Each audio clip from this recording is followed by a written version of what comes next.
Good morning student. My name is Sumit Sharma and today we are going to study chapter 2 of geography, globes, latitudes and longitudes. So let's begin. Globes. This is a globe. Globe is the true model of the earth. यानी globe जो है हमारी पृथ्वी का एक छोटा सा नमूना है। इस ग्लोब की सहायता से हम जो हमारी जो कंट्री है, कॉन्टिनेंट हैं और जो ओशंस हैं उसकी अर्थ पर हम सही लोकेशन के बारे में पता कर पाते हैं। ये देखिए जितना भी कलरफुल पार्ट दिखाई दे रहा है ये सब लैंड एरिया है और अलग अलग कंट्री को बता रहा है। इसके अलावा जो ब्लू पार्ट दिखाई दे रहा है ये सारा ओशंस है। यहाँ पे देखिए इंडियन ओशन के बारे में पता चल रहा है कि कहाँ पर है। ये देखिए इंडिया, इसके बारे में भी हम पता लगा पा रहे हैं कि एक्चुअल में हमारा जो इंडिया है वो हमारी जो अर्थ है उस पर कहाँ पर है। हमारी जो इसके अलावा हमें ये भी पता चलता है कि अर्थ जो है वो किस प्रकार से रोटेट करती है अपने एक्सिस पर और वो अपने एक्सिस पर कितनी टिल्टेड है। ये देखिए ये है north pole and this is a south pole. और नॉर्थ पोल को साउथ पोल से मिलाने वाली लाइन को हम एक्सिस बोलते हैं। ये जो लाइन है वो पृथ्वी के सेंटर से होकर जाती है। देखिए यहाँ और दूसरे इस वाले मैप में देखिए ये है हमारा नॉर्थ पोल और ये है साउथ पोल और इसको ये जो लाइन मिला रही है इसको हम एक्सिस बोलते हैं। अगर हमारी अर्थ टिल्टेड नहीं होती तो हमारा नॉर्थ पोल यहाँ पर होता और साउथ पोल यहाँ पर होता और ये हमारा एक्सिस होता। लेकिन हमारी अर्थ जो है टिल्टेड है इसलिए हमारा जो एक्सिस है वो इस तरीके का है, जिससे पता चलता है कि हमारी अर्थ जो है थोड़ी सी टिल्टेड है। हमारी जो अर्थ है वो 23.1½ डिग्री टिल्टेड है अपने एक्सिस पर। लैटिट्यूड, हमारी जो अर्थ है उस पे जो इमेजिनरी हॉरिजॉन्टल लाइन है उनको हम लैटिट्यूड्स बोलते हैं। इनमें जो सबसे बड़ी लाइन है उसको हम इक्वेटर बोलते हैं। इक्वेटर हमारी अर्थ को दो हाफ्स में डिवाइड करता है। जो ऊपर वाला हाफ है उसको हम नॉर्दर्न हेमिस्फीयर और जो नीचे वाला है इसको हम सदर्न हेमिस्फीयर बोलते हैं। जो इस तथा जितने भी लैटिट्यूड्स हैं उनको हम डिग्री में मेजर करते हैं। जैसे यहाँ पर देखिए ये इक्वेटर है, इसको हम 0 डिग्री बोलते हैं। और इस इक्वेटर से जैसे जैसे हम ऊपर की ओर जाते जाते हैं या नीचे की ओर आते जाते हैं तो डिग्रियां जो है लगातार बढ़ती चली जाती हैं और टोटल 90 लैटिट्यूड्स होते हैं जिनको हम क्रमशः 1 डिग्री, 2 डिग्री, 3 डिग्री, 4 डिग्री इस तरीके से उनका नाम लेते हैं। यहाँ पर देखिए 15 डिग्री लैटिट्यूड्स, 30 डिग्री लैटिट्यूड्स, 45, 60, 75 और सबसे एंड में एक जो पॉइंट है नदर्न मोस्ट पॉइंट है उसको हम नॉर्थ पोल बोलते हैं, जिसको हम 90 डिग्री बोलते हैं। इसी प्रकार यहाँ पर देखिए साउथ में भी जैसे जैसे हम नीचे की ओर बढ़ रहे हैं डिग्रियां लगातार बढ़ती चली आ रही हैं। और जो सदर्न मोस्ट पॉइंट है उसको हम बोलते हैं साउथ पोल जो कि 90 डिग्री है। लेकिन स्टूडेंट्स यहाँ पर भी देखिए 15 डिग्री है, यहाँ पर भी 15 डिग्री है। और अगर हम इसमें अंतर करना हो तो जब हम नॉर्थ साइड वाली डिग्रियों को बोलते हैं, लैटिट्यूड्स के बारे में बात कर रहे होते हैं तो उसके एंड में हम एन लगा देते हैं। जैसे अब इसको बोलेंगे 15 डिग्री लैटिट्यूड तो बोल देंगे 15 डिग्री लैटिट्यूड नॉर्थ। उसी प्रकार जब हम साउथ के लैटिट्यूड्स के बारे में बात करेंगे तो हम बोल देंगे कि जैसे इस वाले 15 डिग्री लैटिट्यूड्स के बारे में बात करें तो 15 डिग्री लैटिट्यूड साउथ। जितने भी हमारे लैटिट्यूड्स हैं वो उनको जब इक्वेटर से ऊपर की तरफ या नीचे की तरफ जाते हैं तो उनकी जो लेंथ है वो लगातार कम होती चली जाती है, यानी डिक्रीज होती चली जाती है।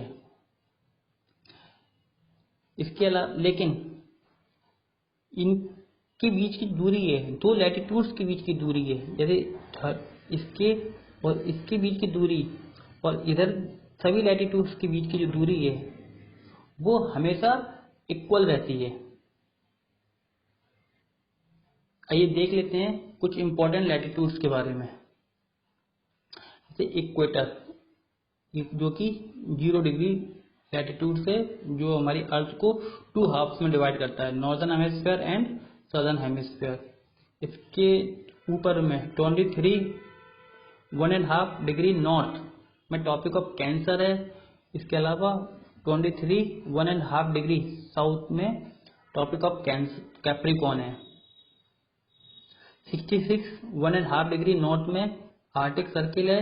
इसी प्रकार 66 1.5 डिग्री साउथ में अंटार्कटिक सर्किल है। और जो नॉर्दर्न मोस्ट पॉइंट है उसको हम नॉर्थ पोल और जो सदर्न मोस्ट पॉइंट है उसको हम साउथ पोल बोलते हैं। हीट जोन यानी हिंदी में बोलते हैं ताप कटिबंध।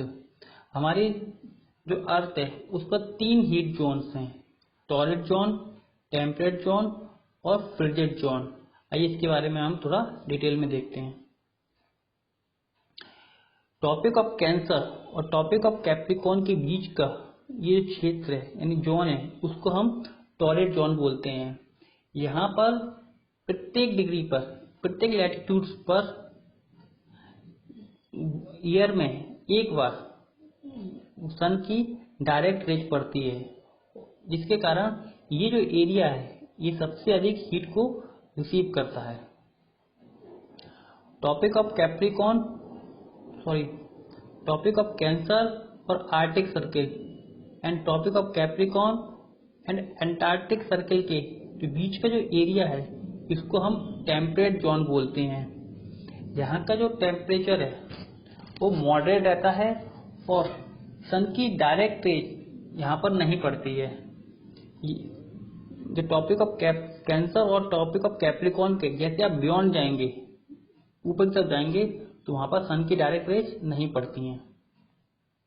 इसके अलावा आर्टिक सर्किल और north pole, antarctic circle and south pole के जो बीच का एरिया है उसको हम फ्रिजिड जोन बोलते हैं। इस एरिया में हमेशा सर्दी पड़ती है और बर्फ जमी रहती है और इस एरिया में लगभग 2.5 मंथ्स नाइट रहती है और 2.5 मंथ्स डे रहता है।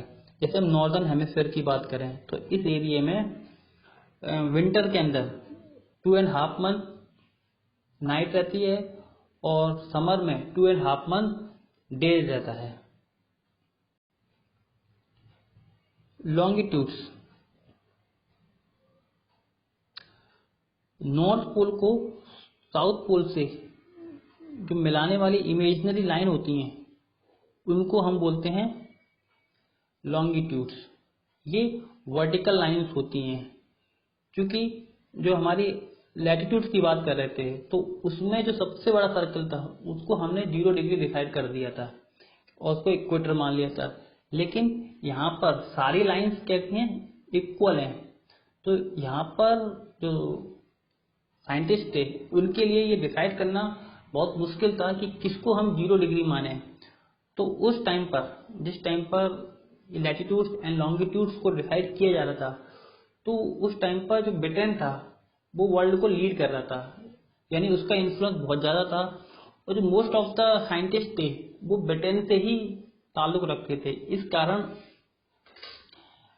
जो लाइन, जो लॉन्गिट्यूड ब्रिटेन से होकर जा रहा था, वहाँ पे एक ग्रीनविच लेबोरेटरी है यानी वहाँ से होकर जा रहा था, उस लॉन्गिट्यूड को 0 डिग्री मान लिया गया और उसको प्राइम मेरिडियन बोला गया। ये रहा प्राइम मेरिडियन। इस प्राइम मेरिडियन के ईस्ट साइड वाले पार्ट को ईस्टर्न हेमिस्फीयर बोला गया और इसके वेस्ट साइड वाले पार्ट को हमने वेस्टर्न हेमिस्फीयर बोला। ईस्टर्न हेमिस्फीयर और वेस्टर्न हेमिस्फीयर में 180 लॉन्गिट्यूड्स और इस तरफ भी 180 लॉन्गिट्यूड्स हैं।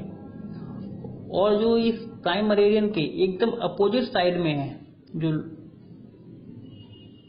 लॉन्गिट्यूड, उसको 180 डिग्री लॉन्गिट्यूड्स बोलते हैं।